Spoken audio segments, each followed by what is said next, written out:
السلام عليكم ورحمة الله وبركاته. الحمد لله نحمده ونستعينه ونستغفره ونؤمن به ونتوكل عليه ونعوذ بالله من شرور أنفسنا ومن سيئات أعمالنا.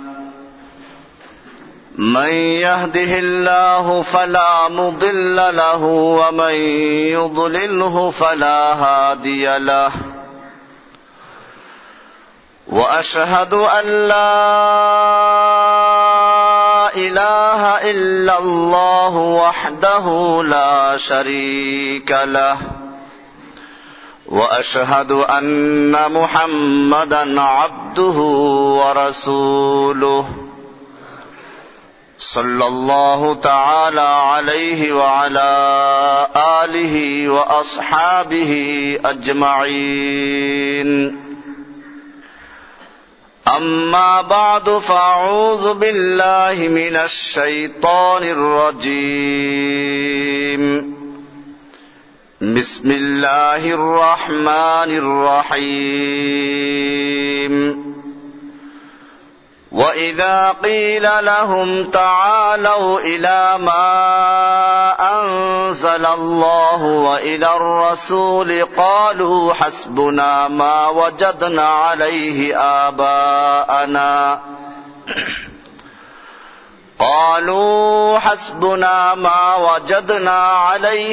آباءنا أولو كان آباؤهم لا يعلمون شيئا ولا يهتدون. صدق الله تعالى وصدق رسوله النبي الأمي الكريم. ونحن على ذلك لمن الشاهدين والشاكرين والحمد لله رب العالمين.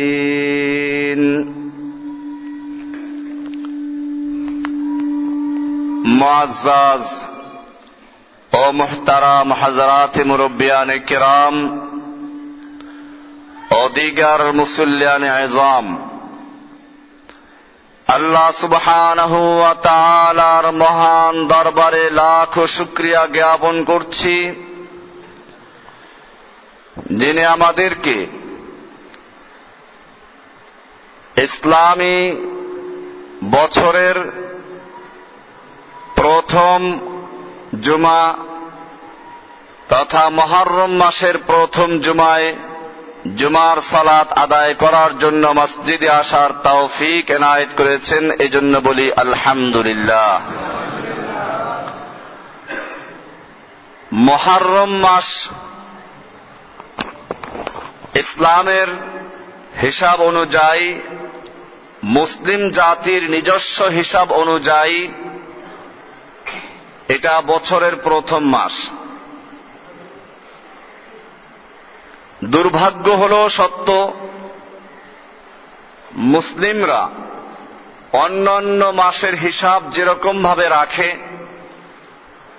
আরবি তথা ইসলামী মাসের হিসাব সেরকম রাখে না। বাংলা যখন নববর্ষ শুরু হয়,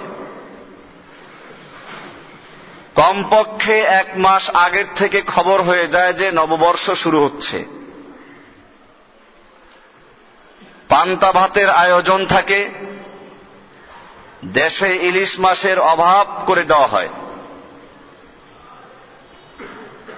মুসলিম জাতি একটা স্বতন্ত্র জাতি, তাদের রয়েছে নিজস্ব তাহজিব, তামাদ্দুন, শিক্ষা, সংস্কৃতি। এগুলোকে ভুলে গিয়ে তারা হিন্দু, খ্রিস্টান, বৌদ্ধ, নাছাড়া এদের যত কৃষ্টি কালচার রয়েছে এগুলোকে নিজস্ব করে নিয়েছে। এজন্য আল্লামা ইকবাল রাহিমাহুল্লাহ তিনি বলেছিলেন, উनको तहजीब ने हर बंद से आजाद किया, उनको तहजीब ने हर बंद से आजाद किया, लेके काबे से सनम खाने में आबाद किया। এরা এমন মুসলমান যাদেরকে ইসলামের শিক্ষা থেকে সরিয়ে এমন একটা অবস্থানে নিয়ে যাওয়া হয়েছে যেন কাবার দরজার থেকে এদেরকে মূর্তিখানার সামনে দাঁড় করানো হয়েছে। অদামে তুম হো নাসারা তো তামাদ্দুন মে হুনুদ, ये मुसलमान है जिनको देख के शर्माए यहूद। অদামে তুম হো নাসারা, তোমাদের ওয়াদা তোমাদের দেখলে মনে হয় যেন খ্রিস্টানদের লেবাস পোশাক। তামাদ্দুন মে হুনুদ, আর সংস্কৃতির দিক থেকে এরা হিন্দুদের সংস্কৃতিকে নিজস্ব করে নিয়েছে। ये मुसलमान है जिनको देख के शर्माए यहूद, এরা এমন মুসলমান যাদেরকে দেখে ইহুদি পর্যন্ত লজ্জা পায়। এরপরে মুসলিম জাতি রবিউল মুহররম মাস এলে একদল ভুলে গেছে, আর একদল যারা এটাকে ধরে রেখেছে তারা হলো আবার আর একদল হাই হোসেন পার্টি। মুহররম মাস এলে কিছুটা টের পাওয়া যায় ওদের কারণে। এদের কাজ কি? মুখে কেরোসিন নিয়ে তারপরে আগুন জ্বালিয়ে দেওয়া, রাস্তায় লাঠি খেলা করা, বিভিন্ন রকমের সুরাত ধারণ করা, বুক চাপড়ানো, গাল চাপড়ানো, ছুরি মারা, এগুলো হচ্ছে এই মুহররম পার্টির কাজ।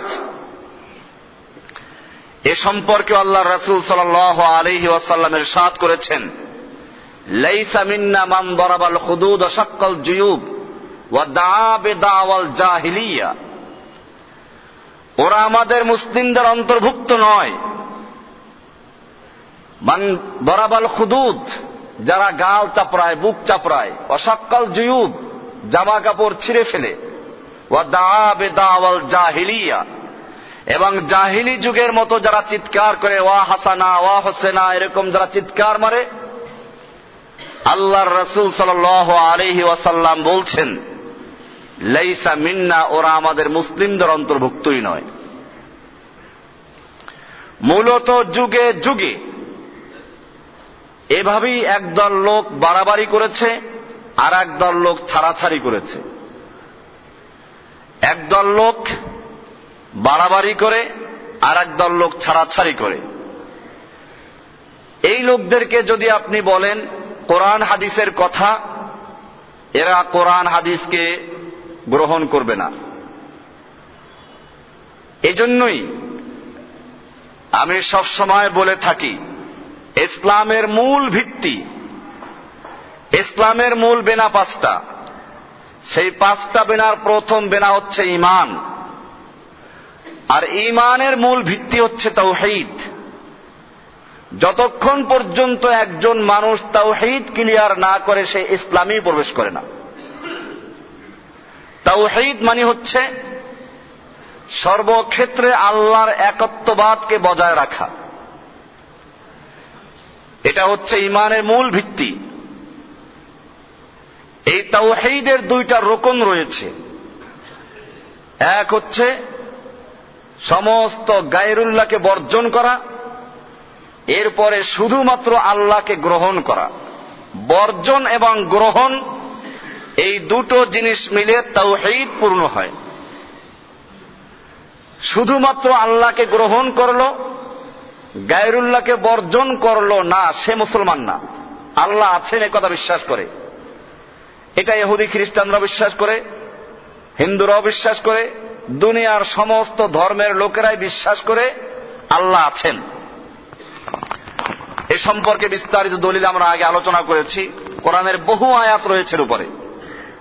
ওয়ালা ইন সালতাহুম মান খালাকাহুম লা ইয়াকুলুন্নাল্লাহ, হে নবী আপনি যদি মক্কার কুফফারদেরকে জিজ্ঞাসা করেন, আবু জাহেল আবু লাহাবকেও জিজ্ঞাসা করেন, মান খালাকাহুম, কে ওদেরকে সৃষ্টি করেছে, লা ইয়াকুলুন্নাল্লাহ, ওরা বলবে আল্লাহ সৃষ্টি করেছেন। সুতরাং সৃষ্টিকর্তা আপনি আমি যেমন বিশ্বাস করি আল্লাহকে, মক্কার কুফফাররা বিশ্বাস করত কাকে? এখানে কোনো পার্থক্য নেই। বর্তমান যুগের ইহুদি খ্রিস্টানরাও আল্লাহ বিশ্বাস করে, কোরআন সুন্দর করে তাদের কথাটা উপস্থাপন করেছে। আল্লাহ তারা বলছেন, ওয়াকালাতিল ইয়াহুদু ওয়ান নাসারা, ইহুদি এবং খ্রিস্টানরা বলে, নাহনু আবনাউল্লাহি ওয়া আহিব্বাউহু, আমরা আল্লাহর সন্তান এবং আল্লাহর প্রিয় লোক। আবনাউল্লাহ, আমরা আল্লাহর, আবনা ইবনুনের বহু বচন হচ্ছে আবনা, ইবনুন মানে হচ্ছে পুত্র, সন্তান। তার মানে ইহুদি খ্রিস্টানরা বলতে চায় যে আমরা হচ্ছে আল্লাহর পুত্র এবং আল্লাহর সন্তান, আল্লাহর প্রিয়জন। সূরা মায়েদার 18 নম্বর আয়াত বলা আছে তা। এমনি ভাবে শয়তানও বিশ্বাস করে আল্লাহ আছে এবং সে আল্লাহকে ভয় করে।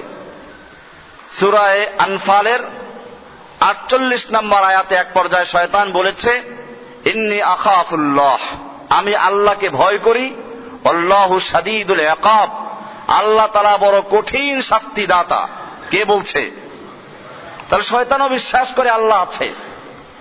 এরকম ভাবে সূরা হাশরের 16 নম্বর আয়াতে বলা আছে, ইন্নী আখাফুল্লাহ রাব্বাল আলামিন, শয়তান বলছে যে আমি আল্লাহকে ভয় করি, যে আল্লাহ গোটা বিশ্ব জাহানের রব, রব্বুল আলামিন, আল্লাহকে আমি ভয় করি।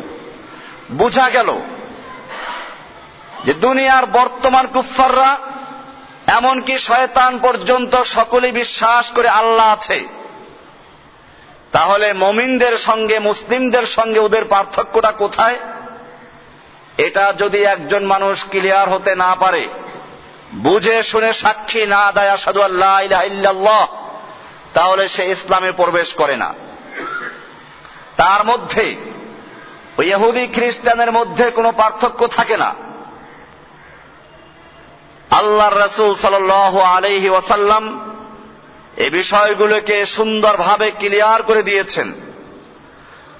আল্লাহর রাসূল সাল্লাল্লাহু আলাইহি ওয়াসাল্লাম বলেছেন, যারা এই তাগুতকে বর্জন করতে পারে না, অর্থাৎ যারা আল্লাহ ছাড়া যাদের ইবাদত করা হয়, যাদের আনুগত্য করা হয়, এদেরকে যদি কোনো ব্যক্তি ত্যাগ না করে শুধু আল্লাহকে মানে, তাহলে সে ব্যক্তি যদিও নামাজ পড়ে, যদিও রোজা রাখে, যদিও হজ করে, যাকাত দেয়, সবকিছু করে, এরপরেও সে জাহান্নামী হবে।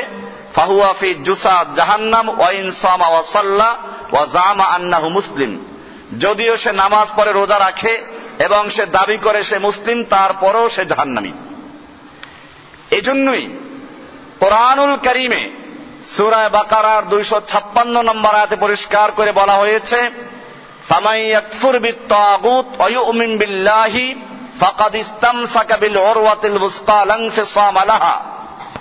সুতরাং যারা কুফর বিত-তাগুত করলো, তাগুতকে যারা কুফর করলো, বর্জন করলো, প্রত্যাখ্যান করলো, ওয়া ইউমিন বিল্লাহি, অতঃপর আল্লাহর উপর ঈমান আনলো, তাগুতকে বর্জন করলো, এরপরে আল্লাহর উপর ঈমান আনলো। বর্জন না করে ঈমান গ্রহণযোগ্য নয়। আল্লাহকেও মানলেন, অন্যদেরকেও মানলেন, এটা গ্রহণযোগ্য নয়। এজন্য কোরআনুল কারীমে এই বিষয়টাকে সুস্পষ্ট করে বলা হয়েছে, ফামান ইয়াকফুর বিত-তাগুত, যে ব্যক্তি তাগুতকে প্রত্যাখ্যান করলো, বর্জন করলো, ওয়া ইউমিন বিল্লাহি, অতঃপর আল্লাহর উপর ঈমান আনলো, ফাকাদ ইসতামসাকা বিল উরওয়াতিল ওয়াসকা, সে মজবুত হাতল ধারণ করলো, আনফিসামা লাহা, যতক্ষণ ছিঁড়ে যাবার নয়। দুই হাত দিয়ে ধরলো, একটা বর্জন, একটা গ্রহণ। কোন জিনিস শক্তভাবে ধরতে হলে কয় হাত লাগে? 2 হাত লাগে। সেই 2 হাতের নাম হচ্ছে কুফর বিত-তাগুত, ঈমান বিল্লাহ। এমনি ভাবে কোরআনুল কারীমের আরেকটা আয়াত সূরা নাহলের 36 নম্বর আয়াতে বলা হয়েছে, ওয়ালাকাদ বাআসনা ফি কুল্লি উম্মাতির রাসূলা আন ইবুদুল্লাহ ওয়াজতানিবুত-তাগুত, আমি প্রত্যেক জাতির কাছে রাসূল প্রেরণ করেছি এই মর্মে আদেশ দিয়ে, আন ইবুদুল্লাহ ওয়াজতানিবুত-তাগুত, তোমরা এক আল্লাহর ইবাদত করবে এবং তাগুতকে বর্জন করবে, ইজতিনাব করবে, তাগুত থেকে নিরাপদ দূরে থাকবে। তেরাকের পিছনে যেমন লেখা থাকে 100 হাত দূরে থাকুন, ইজতিনাব মানে হচ্ছে আরবিতে সেটা, তার মানে হচ্ছে আন ইবুদুল্লাহ, এক আল্লাহর ইবাদত করবে, ওয়াজতানিবুত-তাগুত, এবং তাগুত থেকে নিরাপদ দূরে থাকবে। তাগুত থেকে 100 হাত দূরে থাকবে, নিরাপদ দূরে থাকবে। এই তাগুত কারা? এটা চেনা দরকার। নতুবা লা ইলাহা ইল্লাল্লাহ বলে সাক্ষী দিয়েছে আমরা তাগুতকে বর্জন করার জন্য, সাক্ষী পূর্ণ হবে না। আমরা বলেছি লা ইলাহা, এখানেও দুইটা জিনিস রয়েছে, না বোঝার কারণে মুসলিমরা ক্লিয়ার হচ্ছে না। লা ইলাহা মানে কোনো ইলাহা নেই। ইলাহা মানে কি? যার আনুগত্য করা হয়, যার পূজা করা হয়, যার কথা মেনে চলা হয়, তার নাম হচ্ছে কি? ইলাহ। লা ইলাহা বলে আমরা প্রথমে বর্জন করছি, আমি কারো বিধান মানব না, কারো আনুগত্য করব না, কারো ইবাদত করব না। এরপরে বলছি ইল্লাল্লাহ, একমাত্র আল্লাহ ছাড়া। এই জিনিসটা যখন ক্লিয়ার হয়, প্রথমে লা ইলাহা পরে ইল্লাল্লাহ, এতে একজন লোক ইসলামে প্রবেশ করে। আর এই লা ইলাহাই হচ্ছে জান্নাতের চাবি। লা ইলাহা মানে কি? হাদিসে বলা হয়েছে মান ক্বালা লা ইলাহা ইল্লাল্লাহ দাখালাল জান্নাহ, যে ব্যক্তি লা ইলাহা ইল্লাল্লাহ পড়লো সে জান্নাতে প্রবেশ করবে। এখন হরিচরণ যদি লা ইলাহা পড়ে জান্নাতে যাবে? হরিচরণ যেভাবে লা ইলাহা ইল্লাল্লাহ পড়লো সে বুঝলো না, ঠিক তেমনি ভাবে কোন একজন দাড়ি টুপিওয়ালাও যদি লা ইলাহা ইল্লাল্লাহ পড়ে সে না বুঝে, তাহলে বুঝতে হবে সে ব্যক্তির মধ্যে হরিচরণের মধ্যে কোনো পার্থক্য নেই। হরিচরণ যেরকম লা ইলাহা ইল্লাল্লাহ পড়ে এরপরে মূর্তির সামনে সিজদা করে, ঠিক সেরকম ভাবে একজন লোক মুসলিম দাবি করে আব্দুর রহমান নাম নিয়ে লা ইলাহা ইল্লাল্লাহ পড়ে কবরে গিয়ে সিজদা করে। একজন লোক লা ইলাহা ইল্লাল্লাহ পড়ে এরপরে মূর্তির নামে জবে করে, এরপরে সে যদি কাফের হয়। আর একজন লোক মূর্তির নামে জবে না করে গায়রুল্লাহর নামে, মাজারের নামে জবে করে, তার মধ্যে কোনো পার্থক্য আছে? একজন লোক তার দেবদেবীর নামে মান্যত করলো, আর একজন লোক মাজারের নামে মান্যত করলো, কোনো পার্থক্য আছে? কারণ হচ্ছে এই মান্যত করা একটা ইবাদত। মান্যত করা কি? ইবাদত। দোয়া করা কি? ইবাদত। আর দোয়া ও মুখুল ইবাদা, দোয়া হচ্ছে ইবাদতের মগজ। এখন সেই দোয়া করব কার কাছে? দোয়া মানে ডাকা, প্রার্থনা করা। এখন যদি কোনো ব্যক্তি এই ইবাদত আল্লাহর জন্য না করে কোন ব্যক্তির কাছে প্রার্থনা করে, মাজারে গিয়ে মৃত্যু ব্যক্তির কাছে প্রার্থনা করলো, আমাকে সন্তান দান করো, আমাকে তুমি ভাগ্য পরিবর্তন করে দাও, সেই ব্যক্তি দোয়া করলো কার কাছে? গায়রুল্লাহর কাছে, আল্লাহ ছাড়া অন্যের কাছে।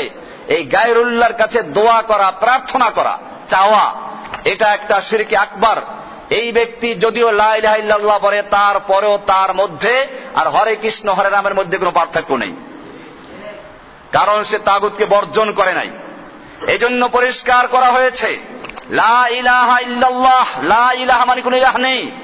কোরআনুল কারীমে আল্লাহ রাব্বুল আলামিন বলেছেন, হে নবী আপনি জিজ্ঞেস করুন সবচেয়ে বড় সাক্ষী কোনটা। আপনারা কি বলতে পারেন বড় সাক্ষী কোনটা?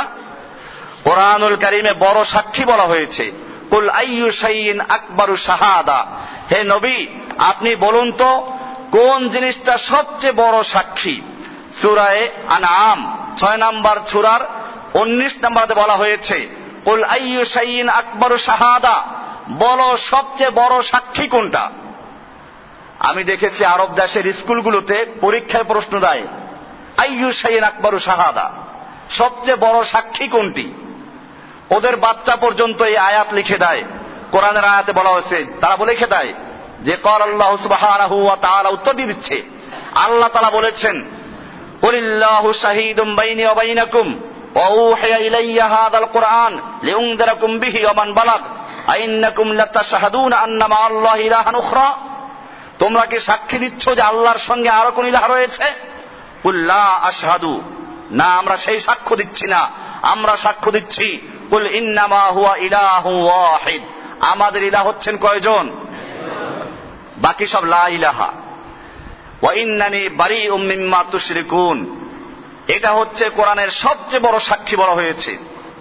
এমনি ভাবে আবার যদি প্রশ্ন করা হয় বলো এমন কোন সাক্ষী রয়েছে যেই সাক্ষী আল্লাহ নিজে দান করেন, যেই সাক্ষী সমস্ত ফেরেশতারা দিয়ে থাকে, যেই সাক্ষী সমস্ত বিজ্ঞ লোকেরা দিয়ে থাকে, এই সাক্ষীর নাম কি? কোরআনের সূরা আলে ইমরানের 18 নম্বর আয়াতে বলা হয়েছে, কোরআনের সূরায় 18 নম্বর আয়াতে বলা হয়েছে শাহিদাল্লাহু আন্নাহু লা ইলাহা ইল্লা হুয়া ওয়াল মালাইকাতু ওয়া উলুল ইলমি কায়িমান বিল কিসত লা ইলাহা ইল্লা হুয়াল আজিজুল হাকীম। এটা এমন এক সাক্ষী যেই সাক্ষী স্বয়ং আল্লাহ তাআলা দিচ্ছেন। শাহিদাল্লাহু, আল্লাহ তাআলা সাক্ষী দিচ্ছেন। কি সাক্ষী? আন্নাহু লা ইলাহা ইল্লা হুয়া, যে আল্লাহ ছাড়া আর কোন ইলাহ নেই। ওয়াল মালাইকাতু, এবং ফেরেশতারা সাক্ষী দিচ্ছেন। ওয়া উলুল ইলমে, এবং সমস্ত উলুল ইলম যাদের সঠিক জ্ঞান রয়েছে, আসমানি কিতাবের জ্ঞান যাদের রয়েছে, তারা সকলেই সাক্ষী দেয় কায়েমান বিল কিসতে, তারা ন্যায়ের সঙ্গে দাঁড়িয়ে সাক্ষী দেয় লা ইলাহা ইল্লা হুয়া, আল্লাহ ছাড়া কোন ইলাহ নেই। কোন সাক্ষী? এই সাক্ষী দিচ্ছে আমরা সকলেই। আমি বলে থাকি সাক্ষী তো দেই, কিন্তু বুঝলাম না কিছুই। না বুঝে সাক্ষী দেওয়া দুনিয়ার আদালতেও গ্রহণযোগ্য নয়। একজন লোক আদালতে গিয়ে হাজির হলো, আদালত জিজ্ঞেস করলো তুমি কে? বললাম একজন সাক্ষী। কিসের সাক্ষী? খুনের মামলার সাক্ষী। বলো কে খুন করেছে? বলে তা জানি না। বলে কাকে খুন করেছে? তাও জানি না।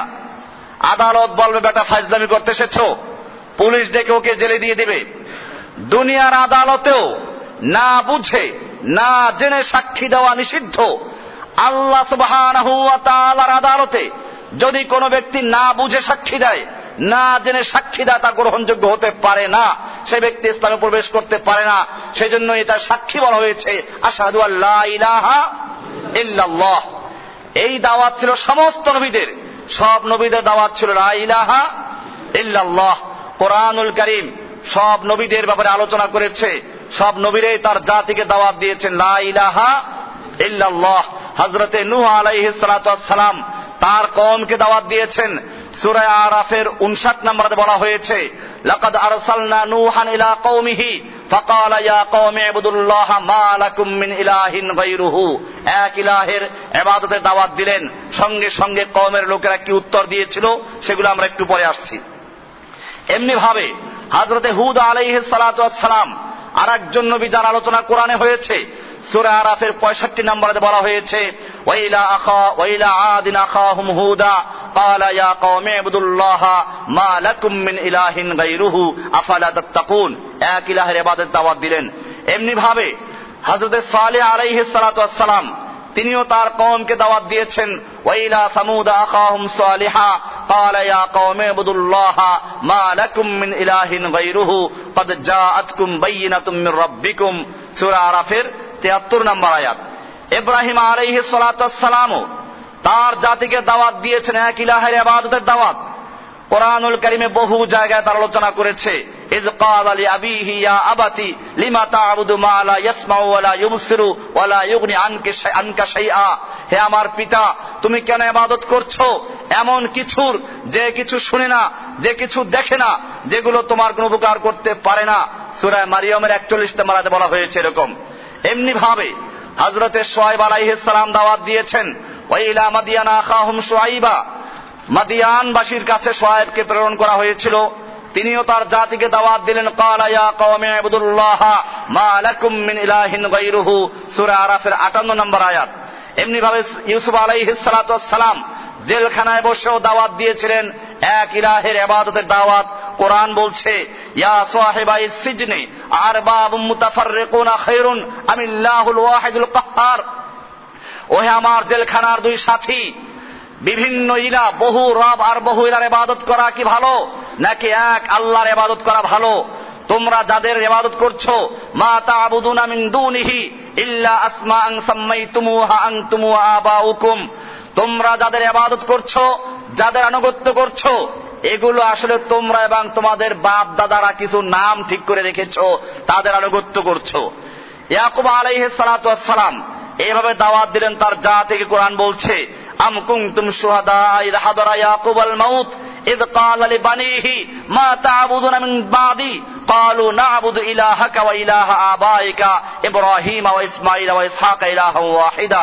সূরা বাকারার 133 নম্বরে বলা হয়েছে যে তোমরা কি সে সময় উপস্থিত ছিলে যখন ইয়াকুব আলাইহিস সালাম মৃত্যু হাজির হলো?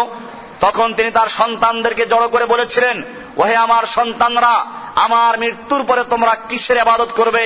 তারা বলল না'বুদু ইলাহাকা ওয়া ইলাহা আবাইকা, আমরা তোমার ইলাহ এবং তোমার পূর্বপুরুষদের ইলাহ ইব্রাহিম, ইসহাক, ইসমাঈল যার পূজা করে, যার ইবাদত করেছে, আমরা সেই এক ইলাহের ইবাদত করব, ইলাহা ওয়াহিদা।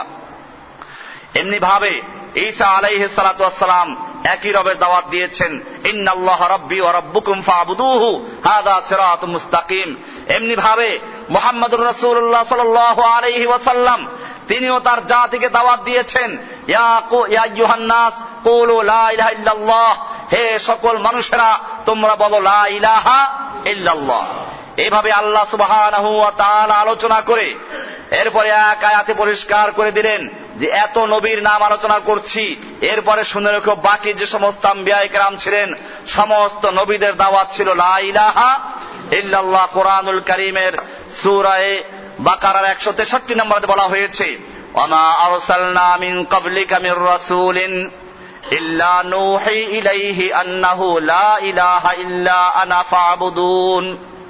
সূরা আম্বিয়া, এটা বলবো সূরা আম্বিয়া 21 নম্বর সূরার 25 নম্বর আয়াত, ওয়ামা আরসালনা মিন ক্বাবলিকা মির রাসূলিন, আপনার আগে যত রাসূল প্রেরণ করেছি, শুধু আপনিই নন, আপনার আগে যত নবী রাসূল প্রেরণ করেছি সব রাসূলদের প্রতি এই মর্মে আদেশ করা হয়েছে, ইল্লা নূহি ইলাইহি, সব নবীদের প্রতি ওহী করেছি, আন্নাহু লা ইলাহা ইল্লা আনা, যে আমি আল্লাহ ছাড়া আর কোন ইলাহ নেই, ফাবুদুনি, অতএব শুধুমাত্র আমার ইবাদত করবে, আমার কাছেই প্রার্থনা করবে, আমার কাছেই মান্নত করবে, আমার জন্যই সিজদা করবে। এছাড়া যদি অন্য কোনো কারোর জন্য মান্নত করা হয়, অন্য কারোর জন্য জবাই করা হয়, অন্য কারোর নামে যদি প্রার্থনা করা হয়, সে ব্যক্তি মক্কার কুফফারদের মতোই মুশরিক। এইভাবে একজন লোক যখন ইসলামে প্রবেশ করে তার প্রথম কাজ হচ্ছে সমস্ত বাতিল ইলাহগুলোকে বর্জন করা। আল্লাহ সুবহানাহু ওয়া তাআলা সেজন্যই সব নবীদেরকে প্রথমেই দাওয়াত দেওয়ার জন্যই প্রেরণ করেছেন। আল্লাহর রাসূল সাল্লাল্লাহু আলাইহি ওয়াসাল্লাম মুআয ইবনে জাবালকে ইয়ামান যখন ইসলামের ছায়াতলে চলে আসলো, বিজয় হলো, মুআয বিন জাবালকে সেই ইয়ামানের গভর্নর করে পাঠাচ্ছেন আর সঙ্গে কিছু উপদেশ দিচ্ছেন।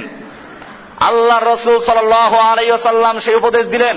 বুখারী শরীফ কিতাবুজ যাকাতের প্রথম হাদিস খুলে দেখবেন, লেখা আছে পরিষ্কার, আল্লাহর রাসূল সাল্লাল্লাহু আলাইহি ওয়াসাল্লাম বলেছেন, ইন্নাকা তাহতাতি কওমান হুম আহলু কিতাব, তুমি এমন এক জাতির কাছে যাচ্ছ যারা হচ্ছে আসমানি কিতাবের অনুসারী, তারা আল্লাহ চিনে, আদমকে চিনে, নবী রাসূলদেরকে চিনে, তারা লা ইলাহা ইল্লাল্লাহ পড়ে, সবকিছুই পড়ে, তারপরেও তারা আল্লাহর সঙ্গে শিরিক করে। সুতরাং তুমি তাদেরকে আল্লাহর পরিচয় দিয়ে লাভ নেই। আল্লাহ তাআলা খাদ্য দেওয়ার মালিক, আল্লাহ রিজিক দেওয়ার মালিক, আল্লাহ তাআলা বৃষ্টি দেওয়ার মালিক, আল্লাহ তাআলা ফসল দেওয়ার মালিক, এই আল্লাহ তাআলা জীবন মরণের মালিক, এই বিশ্বাসগুলো তারা এমনিতেই করে। তুমি তাদেরকে কিসের দাওয়াত দিবে? তারা এইগুলোকেও মানে, আবার আল্লাহকেও মানে, গায়রুল্লাহকেও মানে। ফাআফযালু মা তাদউহুম, প্রথম যেই জিনিসটার দাওয়াত তাদের কাছে পৌঁছাবে তা হচ্ছে শাহাদাতু আল্লা ইলাহা ইল্লাল্লাহ, এক আল্লাহ ছাড়া অন্য কোন ইলাহ নেই, অন্য কোন মাবুদ নেই, অন্য কারো হুকুম মানা যাবে না, আনুগত্য করা যাবে না, কোন পীর বুজুর্গ, কোন ওলি, এর কারো হুকুম মানা যাবে না যদি সেটা আল্লাহর হুকুমের পরিপন্থী হয়। কাউকে তরিকা আবিষ্কার করার দায়িত্ব দেওয়া হয় নাই, কাউকে জিকির তৈরি করার অধিকার দেওয়া হয় নাই, কাউকে ভিন্ন ইবাদত করার তরিকা তৈরির অধিকার দেওয়া হয় নাই। লা ইলাহা, এটাকে প্রথমে তাদেরকে বুঝাও, কারণ তারা আল্লাহকেও রব মানে, আবার বুজুর্গদেরকেও রব বানিয়েছে। কোরআন পরিষ্কার করে দিয়েছে, ইত্তাখাযু আহবারাহুম ওয়া রুহবানাহুম আরবাবাম মিন দুনিল্লাহি, তারা আল্লাহর পরিবর্তে তাদের আহবার এবং রুহবানদেরকে, বিজ্ঞ বড় বড় আলেমদেরকে এবং পীর বুজুর্গদেরকে আল্লাহর পরিবর্তে রব বানিয়েছে। কি বানিয়েছে? আল্লাহর নবী যখন মক্কা বিজয়ের পরে একদিনে আয়াত পড়ছিলেন, আল্লাহর নবীর কাছে ইসলাম গ্রহণ করার জন্য আসলো বিশিষ্ট দানবীর হাতেম তাইর পুত্র আদি ইবনে হাতেম। আল্লাহর নবীর কাছে ইসলাম গ্রহণ করার জন্য আসলো, তখনও তার গলায় কুরুশ ঝুলছিল, অফি অনুকিহিয়াল সালিব, কুরুশ ঝুলছিল তার গলায়। আল্লাহর নবীকে শুনল আয়াত পড়ার জন্য, হাতেম তাইর পুত্র বাপের বেটা দাঁড়িয়ে বলল, ইয়া রাসূলুল্লাহ, কোরআনের আয়াত বলছে ইহুদি খ্রিস্টানরা ওদের আহবার এবং রুহবানদেরকে, আলেমদেরকে, বুজুর্গদেরকে রব বানিয়েছে। আমি নিজে একজন খ্রিস্টান, ইহুদি সম্পর্কে ধারণা আছে আমার, আসমানি কিতাব সব পড়েছি। আমরা আমাদের বুজুর্গদের রব বানাই নাই, আমরা আমাদের পীর বুজুর্গের রব বানাই নাই। তার মানে কোরআন সত্য বলছে না। আল্লাহর রাসূল সাল্লাল্লাহু আলাইহি ওয়াসাল্লাম বলেন, হে আদি, তোমরা কি এরকম করো না যে তোমাদের বুজুর্গেরা যখন কোনো হালালকে হালাল বলে মেনে নাও, কোন হারামকে হালাল বলে মেনে নাও, যদিও তা কোরআনে আল্লাহর কিতাবে সেরকম নেই, আসমানি কিতাবে সেরকম নেই, তোমাদের বুজুর্গ যখন কোনো ওজিফা বাতাই দেয়, কোন তাসবিহ বাতলায়, কোন ইবাদত তৈরি করে দেয়, তখন তা মানো কি না? তা তো মানি। এই কাজগুলোই হচ্ছে রবের কাজ। এই কাজগুলো কার কাজ? সুতরাং তোমরা এই কাজের জন্য যাদের আনুগত্য করছো তারাই তোমাদের রব হয়ে গেছে। কোরআন সেজন্য স্পষ্ট করে বলেছে, ইত্তাখাযু আহবারাহুম ওয়া রুহবানাহুম আরবাবাম মিন দুনিল্লাহি, ও ইহুদি খ্রিস্টানরা ওরা আল্লাহর পরিবর্তে ওদের বড় বড় বুজুর্গদেরকে, ওদের পীরদেরকে, মাশায়েখদেরকে আল্লাহর পরিবর্তে রব বানিয়েছে। ইহুদি খ্রিস্টানরা যেরকম ভাবে যেই কাজ করার কারণে ওদের বুজুর্গকে রব বানিয়েছে, যদি কোন মুসলমান নাম রেখে আব্দুর রহমান, আব্দুর রহিম নাম রেখে, মাথায় টুপি রেখে, মুখে দাড়ি রেখে, 5 ওয়াক্ত নামাজ পড়ে, এরপরে যদি তাগুতের গোলামি করে, তাগুত যেটাকে হালাল বলে ওটাকে হালাল মেনে নেয়, সুদকে আল্লাহ হারাম করেছেন, তাগুত হারাম হালাল করেছে, হালাল মেনে নিচ্ছে, মদকে আল্লাহ হারাম করেছেন, তাগুত হালাল করে দিয়েছে, লাইসেন্স দিয়েছে, হালাল মেনে নিচ্ছে, এমনি ভাবে ঘুষকে আল্লাহ হারাম করেছেন, ওরা হালাল করে নিয়েছে, কবর পূজা আল্লাহ হারাম করেছেন, ওরা হালাল করেছে, আল্লাহর রাসূল সাল্লাল্লাহু আলাইহি ওয়াসাল্লাম তরিকা আবিষ্কার করতে মানা করেছেন, আল্লাহ তাআলা বলেছেন এক তরিকা মানতে হবে, তার নাম ইসলাম, ওরা বিভিন্ন তরিকা তৈরি করেছে, চিশতিয়া, কাদরিয়া, নকশবন্দিয়া, মুজাদ্দিদিয়া, সোহরাওয়ার্দিয়া, আরো কত তিজানিয়া, কত হাজার তরিকা তৈরি করে দিয়েছে। আল্লাহর নবী বলেছেন, যেদিন তিনি ভাষণ দিচ্ছিলেন সেদিন বলেছেন, আমি তোমাদের মাঝে একটা তরিকা রেখে গেলাম, সে তরিকা হচ্ছে আমি এবং আমার সাহাবীদের তরিকা। আল্লাহর নবী যেই দিন এই ভাষণ দিয়েছিলেন, আমি জিজ্ঞেস করতে চাই, সেই দিন কি চিশতিয়া তরিকা তৈরি হয়েছিল? আল্লাহর নবী যেদিন বলেছেন, আমি এবং আমার সাহাবায়ে কেরাম যে পথের উপরে রয়েছি, যে মতের উপরে রয়েছি, এই পথে এই মতে যারা থাকবে তারাই একমাত্র নাজাত পাবে, বাকি সব জাহান্নামী হবে, সেই দিন কি কাদিয়া তরিকা ছিল? আব্দুল কাদের জিলানীর জন্ম হয়েছিল? আব্দুল কাদের জিলানীর বাপেরও জন্ম হয় নাই। এমনি ভাবে চিশতি, কাদেরি, নকশবন্দি, মুজাদ্দিদি যত তরিকা তৈরি করা হয়েছে, আল্লাহর নবীর সময় এই তরিকার কোন তরিকা আবিষ্কার হয়েছিল? সুতরাং বোঝা গেল আল্লাহর নবী যে ভবিষ্যৎবাণী করেছেন, আমার পরে অসংখ্য দল তৈরি হবে, অসংখ্য মত তৈরি হবে, সেই মতগুলি হচ্ছে চিশতিয়া, কাদেরিয়া, নকশবন্দিয়া, মুজাদ্দিদিয়া, কবরিয়া, এই সমস্ত গায়রুল্লাহ তরিকা, সমস্ত তরিকা উৎখাত করতে হবে, ঠিক কিনা? বোঝা গেল মুসলিম জাতি আজকে আল্লাহর তরিকা বাদ দিয়ে, আমাকে আজকে সকাল রিপোর্ট করলেন আমাদের এখানে একজন ডক্টর ইদ্রিস সাহেব, উনি একজন বড় আলেমকে জিজ্ঞেস করেছেন যে আচ্ছা আমরা যে ইল্লাল্লাহ জিকির করি, ইল্লাল্লাহ জিকির করি, এইটা কোরআন হাদিস অনুযায়ী সহিহ কিনা? আলেম সাহেব উত্তর ঠিকই দিয়েছেন। প্রথমে উনি সামনে আছেন, বলছেন যে না, এটা কোরআনে নাই, হাদিসে নাই, আল্লাহর নবী শুধু ইল্লাল্লাহ জিকির করেন নাই, কারণ ইল্লাল্লাহ মানে আল্লাহ ছাড়া, আল্লাহ ছাড়া, এটা আল্লাহর নবী করেন নাই, সাহাবায়ে কেরাম করেন নাই, এমনকি কোন ইমামরাও করেন নাই, তবে বুজুর্গরা করেছে। তবে কি করেছে? দিল ঘুরাইয়া। আমি ওনাকে বললাম যে প্রথম উত্তরটা ঠিক, তবে উত্তর ঠিক না, এই তবে টবে লাগান যাবে না, কিন্তু লাগান যাবে না। আমি আজকে এই বিষয়ে আলোচনা করছি তাকলিদে আবা, যে যখনই কোন কোরআন হাদিসের আলোচনা করা হয়, যখনই কোন সহিহ হাদিসের আলোচনা করা হয়, আর ওদের এই ভ্রান্ত মতবাদগুলো কোরআন হাদিসে খুঁজে না পাওয়া যায়, তখনই তারা বলে আমাদের আকাবেররা এই কাজটা করেছে, আমাদের পূর্বপুরুষরা এই কাজটা করেছে। সেজন্য আজকের আলোচ্য বিষয় হচ্ছে তাকলিদে আবা। এই মুহররম আজকে দেখবেন শিয়াদের প্রভাব আমাদের সমাজে, ইনশাআল্লাহ আগামী জুমায় বিস্তারিত আলোচনা হবে সম্পর্কে। শিয়া কিভাবে এই দেশের মানুষের আকীদা নষ্ট করেছে, এই সমস্ত মাজার, কবর, পীর, তরিকা সবগুলো শিয়াদের আকীদা। শিয়াদের ফেরকা ইমামিয়া, জায়েদিয়া, বিভিন্ন ফেরকা রয়েছে, ওদের আকীদা হচ্ছে এই সব বিষয়গুলো। ওরা আমাদের সমাজে, মুসলিমদের সমাজে এগুলোকে প্রবেশ করিয়ে দিয়েছে। আপনি দেখবেন আমরা আহলে বাইতকে ভালোবাসি, আল্লাহ নবীর পরিবারকে ভালোবাসি, তার মানে এই নয় যে আল্লাহ নবীর পরিবারকে ভালোবেসে, আলীকে ভালোবেসে, ফাতেমাকে ভালোবেসে, হাসান হোসেনকে ভালোবেসে আবু বকরকে প্রত্যাখ্যান করব, ওমরকে প্রত্যাখ্যান করব, ওসমানকে প্রত্যাখ্যান করব। শিয়াদের আকীদা হচ্ছে আল্লাহর নবীর মৃত্যুর পরে আলী রাদিয়াল্লাহু তাআলা আনহু খলিফা হওয়ার উপযুক্ত ছিল, যেহেতু আলীকে খেলাফত না দিয়ে আবু বকর ওমর ওসমানরা খলিফা হয়েছেন, তারা অবৈধ ছিলেন এবং তাদেরকে যারা মান্য করেছে, আনুগত্য করেছে, বায়াত দিয়েছে, তারা সব কাফের হয়ে গেছে। এরা কোরআনের দুশমন। কোরআন সম্পর্কে আকীদা রয়েছে যে কোরআনের মধ্যে আলী সম্পর্কে অনেক আয়াত ছিল, সেই আয়াতগুলো মুসলমানরা আবু বকর ওমররা পরিবর্তন করে দিয়েছে। মুসলমান জাতি কোরআন সম্পর্কে আল্লাহ স্পষ্ট করে দিয়েছেন, ইন্না নাহনু নাযালনা যিকরা ওয়া ইন্না লাহু লাহাফিজুন। আমি কোরআনকে নাযিল করেছি এবং কিয়ামত পর্যন্ত কোরআনকে হেফাজত করার দায়িত্ব আমি আল্লাহ গ্রহণ করেছি। সুতরাং যদি কোন শিয়া বলে কোরআনকে পরিবর্তন করা হয়েছে, কোরআনের কোন আয়াতকে বাতিল করা হয়েছে, সেই শিয়া মুসলমান না কাফের?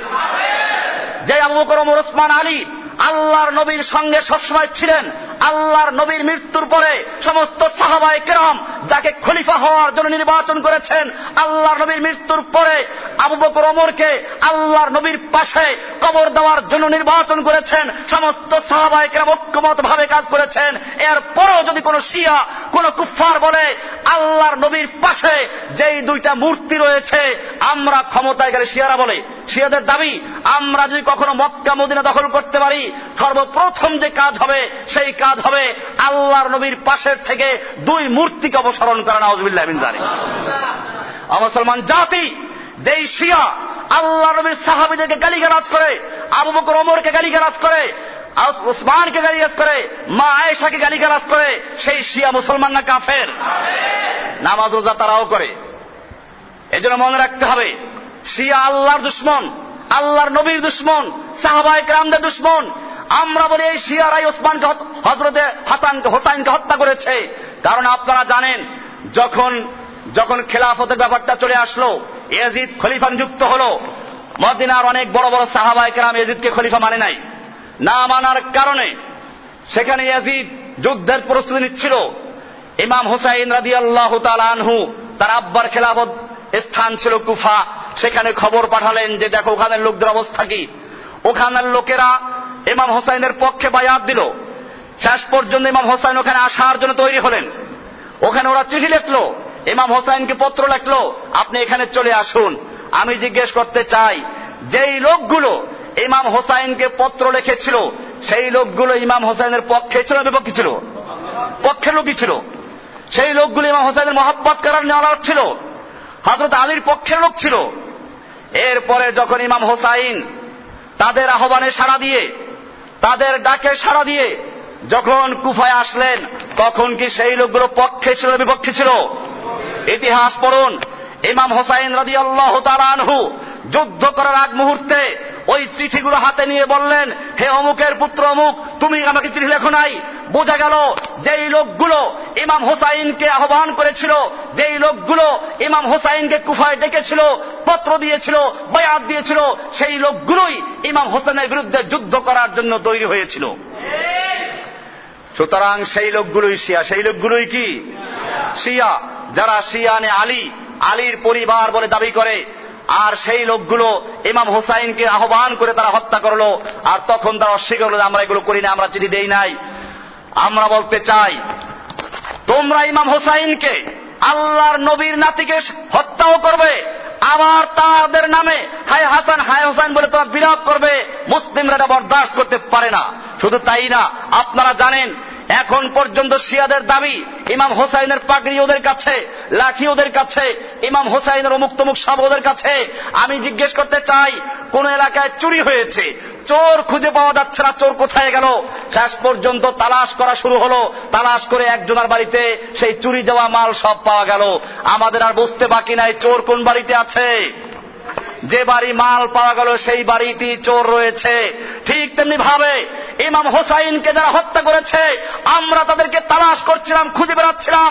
আমরা তালাশ করে দেখি শিয়াদের ঘরে ইমাম হোসাইনের পাগড়ি, শিয়াদের ঘরে ইমাম হোসাইনের তরবারি, শিয়াদের ঘরে ইমাম হোসাইনের জামা, শিয়াদের ঘরে ইমাম হোসাইনের ঘোড়া, অমুক তমুক সব পাওয়া যাচ্ছে শিয়াদের ঘরে। বুঝা গেল আমাদের বুঝতে আর বাকি নেই, শিয়ারাই ইমাম হোসাইনকে হত্যা করেছে, শিয়ারাই ইমাম হোসাইনকে আহ্বান করেছিল। তারাই যখন ইয়াজিদের ডান্ডা দেখেছে তখন তারা ইয়াজিদের পক্ষে চলে গেছে, ইমামকে হত্যা করেছে।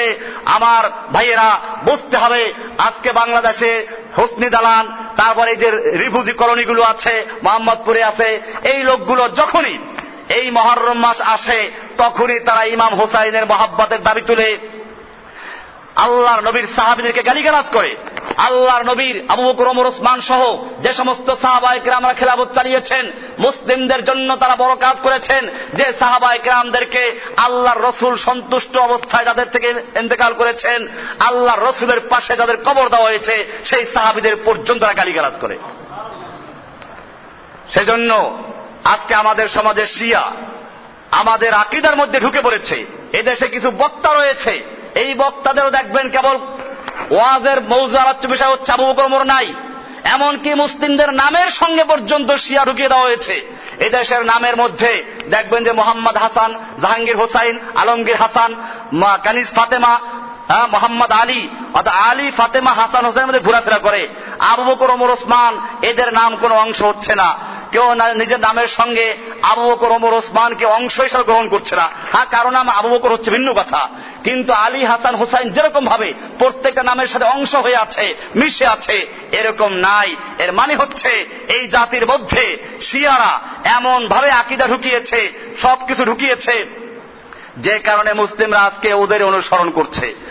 আর যখনই আপনি এগুলোর বিরুদ্ধে বলবেন, এই মাজার শিয়াদের কাজ, আপনারা যাবেন আবু বকর ওমর ওসমানের মাজারে পূজা হয় না, কিন্তু যেহেতু আলী রাদিয়াল্লাহু তাআলা আনহুর মাজার রয়েছে নাজাফ, ইরাকে, সেখানে তারা পূজা করার সুযোগ করে নিয়েছে। এমনি ভাবে ইরানে যাবেন, বড় বড় মাজার রয়েছে, অমুক তমুকের মাজার। এইভাবে মাজার তৈরি করে করে মুসলিমদেরকে ইসলামের থেকে সরিয়ে নিয়ে ওদের আকীদার মধ্যে ঢুকিয়ে দেওয়া হয়েছে, ওদের সংস্কৃতি, ওদের যে সমস্ত কুসংস্কার রয়েছে এর মধ্যে ঢুকিয়ে দেওয়া হয়েছে। এখন যদি কোনো ব্যক্তি এগুলোর বিরুদ্ধে বলে, তখন একটা কথাই বলা হয় যে আমরা বাপ দাদার যুগ থেকে এই কাজগুলো করেছি। সেজন্যই আমি কোরআনুল কারীমের সূরা মায়েদার 104 নম্বর আয়াত থেকে শুরু করেছিলাম। সেখানে বলেছিলাম, ওয়াইযা কিলা লাহুম তাআলাউ ইলা মা আনজালাল্লাহু ওয়া ইলার রাসূল, যখন এই লোকদেরকে বলা হয় যারা বিভিন্ন রবের পূজা করছে, আল্লাহকে বাদ দিয়ে তাগুতের গোলামি করছে। তাগুত কারা? আল্লাহর পরিবর্তে যার ইবাদত করা হয় সেই কি? আপনি মনে করুন ফজরের সালাত টাইম হয়ে গেল, সালাত খায়রুম মিনান নাওম, আপনাকে বলা হচ্ছে সালাত ভালো ঘুমের চেয়ে। আপনার নফস বলছে যে না আমি ঘুমাবো, আর আল্লাহর নির্দেশ হচ্ছে সালাতে হাজির হওয়া। এখন আপনি আল্লাহর ডাকে আহ্বান সাড়া না দিয়ে আপনি নিজের নফসের অনুসরণ করে ঘুমিয়ে পড়লেন। কার ইবাদত করলেন? আল্লাহর আহ্বান হচ্ছে আল্লাহর ইবাদত করো, উঠো, নামাজ পড়ো, আর নফস বলতেছে না উঠবো না, ঘুমাবো। আপনি নফসের ডাকে সাড়া দিয়ে ঘুমালেন, নফসের আনুগত্য করলেন। আপনার মাবুদ কে হয়েছে? আপনার আত্মা, আপনার মন। আপনি মনের পূজারী। কোরআনে এ ব্যাপারে স্পষ্ট আয়াত আছে, আফারাআইতা মান ইত্তাখাযা ইলাহাহু হাওয়াহু, আপনি কি ওই লোকদেরকে দেখেছেন যারা নিজেদের ইলাহ বানিয়েছে, নিজের হাওয়াকে, নিজের নফসকে, নিজের মনকে? এ হচ্ছে এক ইলাহ। এরকম ভাবে যদি কোন শাসক গোষ্ঠী আল্লাহর আইনের পরিবর্তন করে এরপরে কোন আইন চাপিয়ে দেয়, সেই আইনকে যারা মানলো, আল্লাহর আইন বাতিল করলো, তাদের আল্লাহ কে হয়ে গেল? এরা লা ইলাহা ইল্লাল্লাহ বলে সেই ইলাহকে বর্জন করছে, কিন্তু আবার তাদেরকে মানা হচ্ছে। এমনি ভাবে আল্লাহ সুবহানাহু ওয়া তাআলা হুকুম দিয়েছেন ইবাদত করার জন্য, আল্লাহর কাছে প্রার্থনা করার জন্য। এরপরে কোন ব্যক্তি গিয়ে মাজারে প্রার্থনা করলো, আল্লাহ হুকুম দিলেন আল্লাহকে সিজদা করার জন্য, মানুষ গিয়ে কবরে সিজদা করলো, তার আল্লাহ কে হয়ে গেল? এরকম ভাবে আজকে যে বিষয়টা আলোচনা আসছে সেটা হচ্ছে এমনি ভাবে যখন আল্লাহর বিধান একরকম আর বাপ দাদার থেকে চলে আসছে আর এক রকম, এখন আপনি বাপ দাদারটা অনুসরণ করলেন, আল্লাহর কোরআন রাসূলের সুন্নাহর কোনো পরোয়া করলেন না, আপনার ইলাহ কি হয়ে গেল? এই বাপ দাদা, তাকলিদে আবা। এটাই ছিল যুগে যুগে সমস্ত নবীরা তাওহীদের দাওয়াত দিয়েছেন। যখনই তারা এক ইলাহের ইবাদতের আহ্বান করেছেন, তাওহীদের দাওয়াত দিয়েছেন, সঙ্গে সঙ্গে তার জাতি দাওয়াত দিয়েছে, উত্তর দিয়েছে। কোরআন সেটাই বলছে, ওয়াইযা কিলা লাহুম তাআলাউ ইলা মা আনজালাল্লাহু ওয়া ইলার রাসূল, যখন তাদেরকে বলা হয় আসো আল্লাহ তাআলা যা নাজিল করেছেন এবং রাসূলের প্রতি আল্লাহ তাআলা যা নাজিল করেছেন সেদিকে চলে আসো, তখন তারা বলে ক্বালু হাসবুনা মা ওয়াজাদনা আলাইহি আবাআনা, আমাদের জন্য যথেষ্ট ওটাই যার উপরে আমরা আমাদের বাপ দাদাদেরকে পেয়েছি, আমাদের বড়দেরকে পেয়েছি। আল্লাহ তাআলা বলছেন, আওয়ালাউ কানা আবাউহুম লা ইয়ালামুনা শাইআন ওয়া লা ইয়াহতাদুন, ওরা যদি কিছু না জানে, কিছু না বুঝে, তারপরও তারা ওদেরকে মান্য করবে। এমনিভাবে কোরআনের বহু আয়াত আছে, ওয়াইদা ফাআলু ফাহিশাতান, যখন তারা অন্যায় কাজ করে, তারা গুনাহের কাজ করে, ক্বালু ওয়াজাদনা আলাইহা আবানা, তারা বলে যে আমরা আমাদের বাপ দাদাদেরকে, পূর্বপুরুষদেরকে এই কাজ করতে দেখেছি, আমাদের বড় এই কাজ করেছেন, অমুক আলেম কি কম বুঝে, অমুক বড় পীর সাহেব কি কম বুঝে, আপনি কি বেশি বুঝলেন, এই সব কথা বলে কোরআনকে তারা প্রত্যাখ্যান করছে। আল্লাহ তাআলা বলছেন এরকম তারা অন্যায় কাজ করে বুজুর্গদের রেফারেন্স দেয়, হাওয়ালা দেয়। আল্লাহ তাআলা বলছেন আল্লাহ, ওরা বলে আল্লাহ আমারানা, আল্লাহ তাআলা এই কাজটা করতে বলেছেন। আল্লাহ তাআলা বলছেন কুল, আপনি বলে দিন, ইন্নাল্লাহা লা ইয়া'মুরু বিল ফাহশাই, আল্লাহ তাআলা এরকম অপকর্ম করার জন্য আদেশ করেন না, অন্যায় কাজ করার জন্য আদেশ করে না। আতাকুলুন আলাল্লাহি মা লা তাফআলুন, সূরা আরাফের 28 নম্বর আয়াত। এমনি ভাবে কোরআনের অনেকগুলো আয়াত রয়েছে। সূরা আম্বিয়ার 54 নম্বর আয়াতে বলা হয়েছে ইব্রাহিম আলাইহিস সালাম যখন তার জাতিকে দাওয়াত দিয়েছিলেন, তারাও বলেছিল ক্বালু ওয়াজাদনা আবাআনা লাহা আবিদিন, আমরা আমাদের বাপ দাদাদেরকে, আমাদের পূর্বপুরুষদেরকে এগুলোর ইবাদত করতে দেখেছি, এগুলো আনুগত্য করতে দেখেছি। তারা ওরকমই বলতেছিল। এমনি ভাবে সূরা লোকমানের 21 নম্বরে বলা হয়েছে ওয়াইদা কিলা লাহুম ইত্তাবিউ মা আনজালাল্লাহু, যখন লোকদেরকে বলা হয় আসো আল্লাহ তাআলা যেটা নাযিল করেছেন, আল্লাহর কোরআনে যা বলা হয়েছে সেইগুলো আমরা মানি, ক্বালু বাল নাত্তাবিউ মা ওয়াজাদনা আলাইহি আবাআনা, তারা বলে না, বরং আমরা বাপ দাদার যুগ থেকে যা করেছি ওটার উপরই অটল থাকবো, ওটা কি মানবো। তারা কি কম বুঝেছে? তারা কি বুঝতো না? তারা কি আল্লাহ কিতাব পড়ে নাই? এত বড় বড় আলেম, এত বড় মসজিদের ইমাম, তারা কি বুঝে নাই? এত বড় পীর সাহেব কি বুঝে নাই? এই বলে তারা আল্লাহর কোরআনকে যুগে যুগে প্রত্যাখ্যান করেছে। বর্তমান যুগে আমরা দেখি যখন কোরআনের দলিল পেশ করা হয়, হাদিসের দলিল পেশ করা হয়, তখন একদল মানুষ সেই মক্কার কুফফারদের মতো, যুগে যুগে ইহুদি খ্রিস্টানদের মতো, সব নবীদের বিরুদ্ধে যারা ছিল তাদের মতো এখনো বলে আমাদের আলেমরা কি কম বুঝেছে, এত বড় আলেম কম বুঝে। ও আমার ভাইয়েরা, আমাদের পরিষ্কার হতে হবে।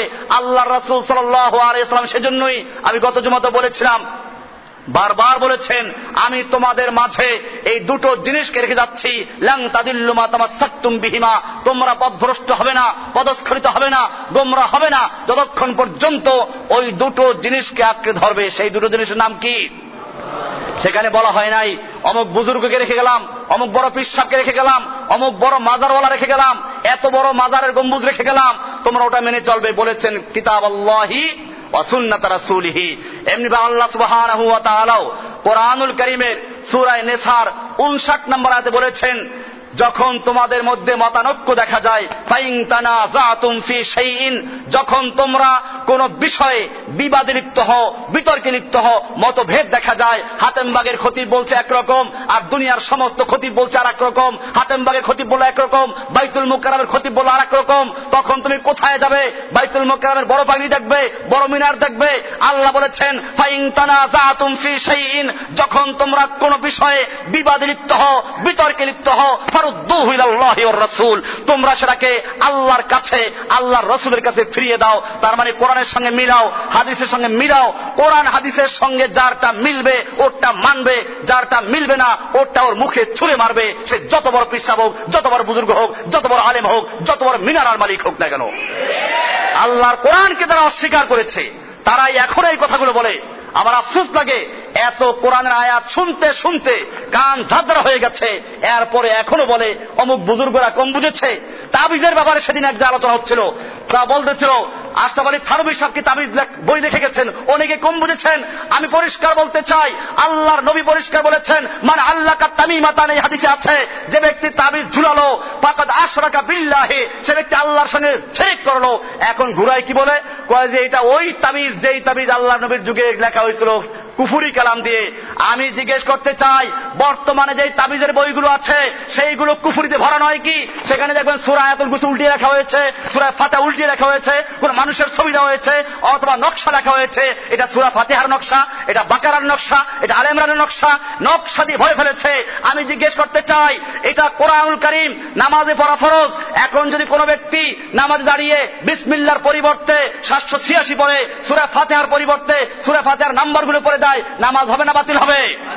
তাহলে বুঝা গেল যারা সূরাগুলোর নকশা তৈরি করেছে, কোরআনের গায়ে পর্যন্ত কোরআনের নকশা ছবি দিয়েছে। আমি জিজ্ঞেস করতে চাই, এটা কি কোরআনের সঙ্গে বেয়াদবি তথা কোরআনের সঙ্গে কুফরি করা হয় নাই? সুতরাং আগের যুগেও যেরকম কুফরি কালাম দিয়ে তাবিজ লেখা হতো, বর্তমান যুগেও যে সমস্ত আলেমরা তাবিজ লেখছেন সকলেই কুফরি কালাম দিয়ে তাবিজ লেখা হচ্ছে। এই কুফরি তাবিজকে বর্জন করতে হবে, স্পষ্ট গলার তাবিজগুলো ছিঁড়ে ফেলতে হবে। আল্লাহ রাসূল সাল্লাল্লাহু আলাইহি ওয়াসাল্লাম বলেছেন, মান আল্লাকা তামিমাতান ফাকাদ উক্কিলা ইলাইহি, যে ব্যক্তি তাবিজ ঝুলায় তাকে তাবিজ উপর নির্ভরশীল করে দেওয়া হয়। এই তাবিজগুলো গলায় ঝুলে থাকে, শিরিক, শয়তান এগুলোকে আক্রমণ করে। এই শিরিক বিদআত থেকে বর্জন করতে হবে। সেজন্য আজকের যে মূল বিষয়টা ছিল তা হচ্ছে এই সব ব্যাপারে, সংস্কৃতির ব্যাপারে, শিক্ষার ব্যাপারে, বিদআতের ব্যাপারে, ইবাদতের ক্ষেত্রে সব ব্যাপারে আমাদের এই কথা বলা যাবে না যে আমরা বাপ দাদার যুগ থেকে করেছি, বড় বড় আলেমরা করেছে, বড় পীর সাহেবরা করেছে, এই কথা বলা জায়েজ না হারাম? বরং কোথায় যেতে হবে? কোরআন এবং সুন্নাহর কাছে। যদি কোনো ব্যক্তি এর পরেও বলে এত বড় বুজুর্গেরা কম বলে, সে ব্যক্তি আল্লাহর কোরআনের ডাইরেক্ট বিরোধিতা করেছে। আল্লাহর কোরআন বলেছে সূরা নিসার 59 নাম্বার, ভালো করে বুঝতে পারবেন, ফাইন তানাযাতুম ফি শাইইন, যদি তোমরা কোনো বিষয়ে বিবাদে লিপ্ত হও, বিতর্কে লিপ্ত হও, যদি মতভেদ দেখা যায়, ফারুদ্দুহু ইলাল্লাহি ওয়ার রাসূলে, তাহলে তোমরা সেটাকে আল্লাহ এবং আল্লাহর রাসূলের কাছে ফিরিয়ে দাও, কোরআনের সঙ্গে মিলাও, হাদিসের সঙ্গে মিলাও। যদি মুমিন হদিন কুনতুম মুমিনিন, যদি মুমিন হয়ে থাকো, যদি মুমিন হয়ে থাকো, তাহলে খবরদার আর বুজুর্গের রেফারেন্স দিবা না, বড় আলেমের রেফারেন্স দিবা না, বড় পীর সাহেবের রেফারেন্স দিবা না। যেটা হবে কোথায়? কোরআন এবং হাদিসের কাছে। আল্লাহ সুবহানাহু ওয়া তাআলা আমাদেরকে বিষয়গুলিকে বোঝার তৌফিক দান করেন। বুজুর্গের তরিকা বাদ দিয়ে আল্লাহর রাসূলের তরিকা অনুসরণ করার তৌফিক দান করেন। বুজুর্গের তরিকা বাদ দিয়ে, সব তরিকা বাদ দিয়ে এক তরিকা, ইসলামের তরিকা মানার তৌফিক দান করেন। আমাদের পরিচয়, আমরা মুসলিম, আমাদের পরিচয় কি? এছাড়া আমাদের আর কোনো পরিচয় নেই। আমি কাদেরিও না, চিশতিও না, নকশবন্দি না, মুজাদ্দিদি না, অমুক না, তমুক না, আমি মুসলিম। আমার নাম কি? কোরআন আমার পরিচয় দিয়েছে, আমান আহসানু কওলাম মিম্মান দাআ ইলাল্লাহি ওয়া আমিলা সালিহা ওয়া ক্বালা ইন্নানি মিনাল মুসলিমিন। ওই ব্যক্তির চেয়ে ভালো আর কে হতে পারে যে ব্যক্তি আল্লাহর দিকে আহ্বান করে? আহ্বান করবে কার দিকে? না কোনো পীরের তরিকার দিকে। আমান আহসানু কওলাম মিম্মান দাআ ইলাল্লাহি, যে ব্যক্তি আল্লাহর দিকে আহ্বান করে, ওয়া আমিলা সালিহান, এবং নেক আমল করে, ওয়া ক্বালা, এবং সে নিজের পরিচয় দেয় এই বলে, ইন্নানি মিনাল মুসলিমিন, আমি একজন মুসলিম। আমি একজন কি? আপনাদের পরিচয় কি? আমাদের পরিচয় কি? মুসলিম। এছাড়া বাইরে কোন পরিচয় আছে? আল্লাহ সুবহানাহু ওয়া তাআলা আমাদেরকে মুসলিম হয়ে সত্যিকার অর্থে ইসলামে প্রবেশ করার তৌফিক দান করেন। আমিন। ওয়া সাল্লাল্লাহু তাআলা আলা নবিয়িনা মুহাম্মদ ওয়া আলা আলিহি ওয়া সাহবিহি আজমাইন।